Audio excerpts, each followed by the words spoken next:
47. Mohamed Salah.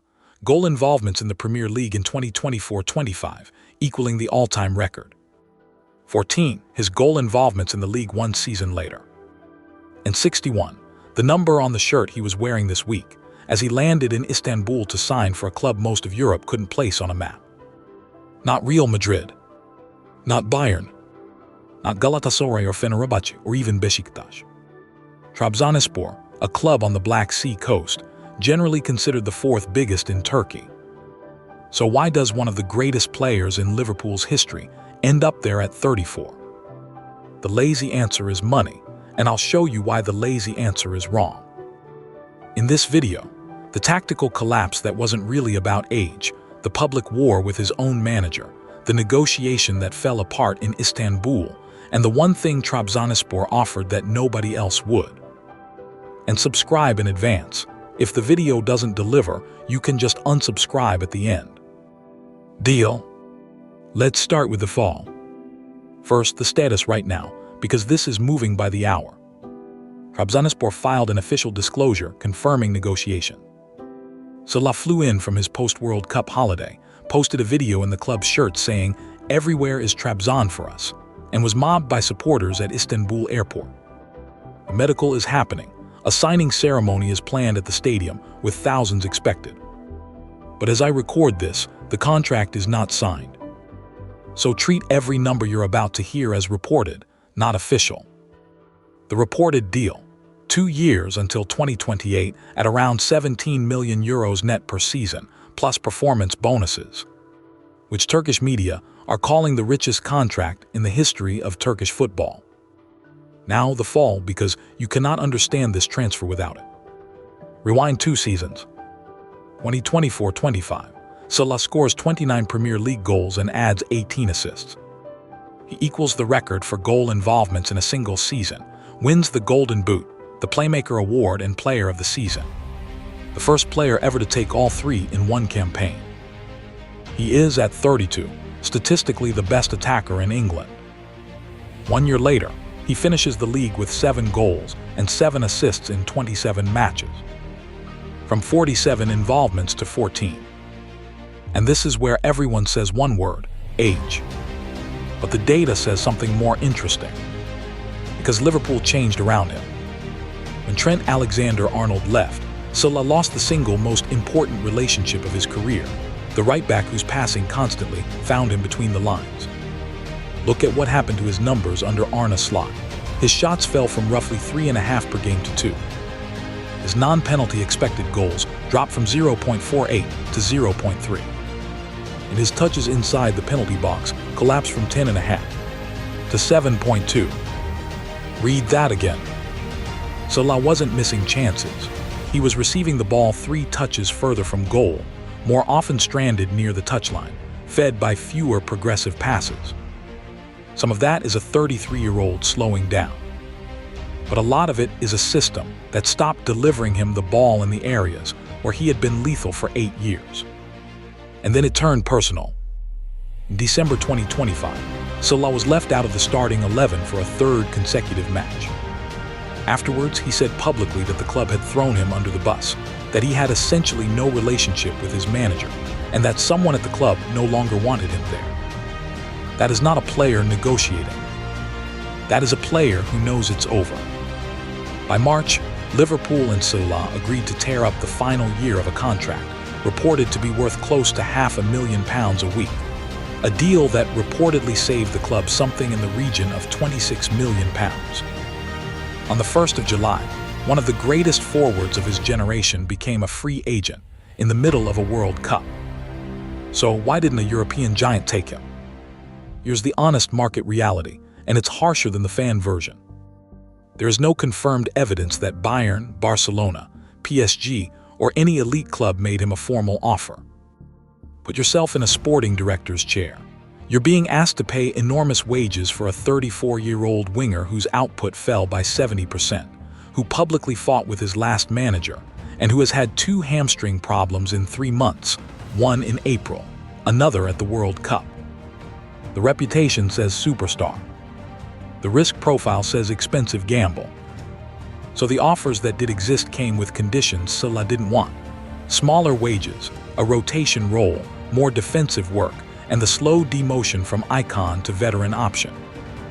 And he had just publicly refused exactly that at Liverpool. Which brings us to the alternatives, because this is where the real decision happened. Saudi Arabia could almost certainly have paid more, but Saudi means no European football, and it carries an unmistakable label. This is the retirement contract. MLS offered comfort and a huge commercial market, but Egypt's own national team director publicly warned him against it, arguing he'd lose global football relevance. And then there was Beşiktaş, a genuine Istanbul giant, bigger brand, bigger city. Salah was reportedly close.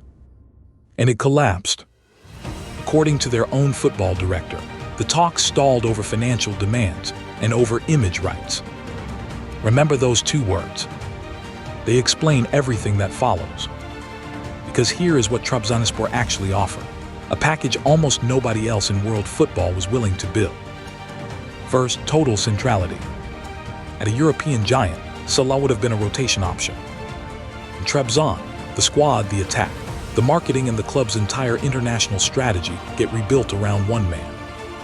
For a player who just went to war rather than accept the bench, that may matter more than a famous badge. Second, European football. This isn't a retirement league. Trabzonspor finished third last season with 69 points, 8 behind the champions, won the Turkish Cup, and entered the Europa League playoff round. He stays inside the UEFA ecosystem at 34. And third, the decisive one, commercial control. The reported deal doesn't just pay a salary.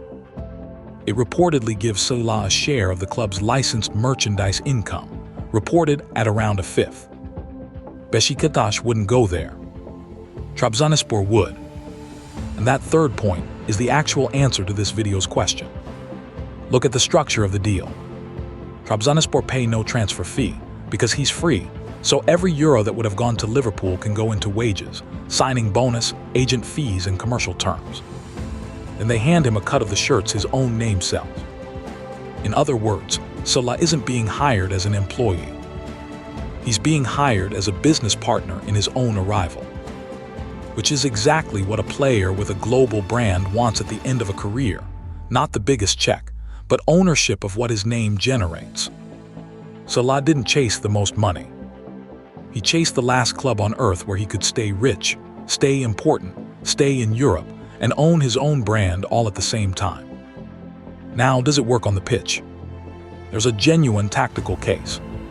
Trabzonspor play a 4-2-3-1 built around Paul Onuachu, a giant center forward who scored 22 league goals last season. That profile suits Salah almost perfectly. Onuachu occupies both center backs and wins the ball in the air. Salah starts from the right and attacks the space between full-back and center back, and every knockdown becomes a chance for a runner. And there's evidence the creator is still there. At this World Cup, Salah created 12 chances from open play. Only 6 players created more, and every one of them played more matches. He also escapes the weekly physical brutality of the Premier League, which for a man with 2 recent hamstring injuries may extend his career by years. But let's be honest about the risk, and most of it lands on the club, not the player. Trabzonspor, entire reported wage bill sits around 31 million euros a year. The 17 million figure is accurate. One player takes more than half of it. The club's net debt was reported at over 5 billion Turkish lira earlier this year, which is exactly why sponsors and merchandise revenue are built into the deal. And the sporting risks are real. Salah is 34. Pairing him with Onuachu could make the press significantly softer. The Europa League place isn't guaranteed. They still have to survive a playoff round. And he arrives with almost no preseason after a World Cup summer. If Trabzonspor challenge for the title, this becomes the smartest gamble in Turkish football history. If they finish third again, it becomes the most expensive marketing campaign the country has ever run. And that's the honest verdict. This isn't the fairy tale of a legend conquering a new league, and it isn't a pension either. It's a compromise, negotiated between what Mohamed Salah still believes he is, and what the transfer market decided he's now worth. The market said, veteran, risky, expensive. Trabzonspor said, franchise player, face of the club, business partner. Nobody else offered that. Not Beşiktaş. Not Saudi Arabia. Not the giants who watched him leave Liverpool and stayed silent. So here's my question for you. Is this Salah protecting his status and his brand at exactly the right moment, or the first genuinely bad career decision he's ever made? And the bigger one, if the fourth biggest club in Turkey can offer a package the elite of Europe won't, what does that say about how the modern market treats a 34-year-old superstar? Tell me in the comments. And if you want to see how insane this entire transfer window has become, that breakdown is already on the channel.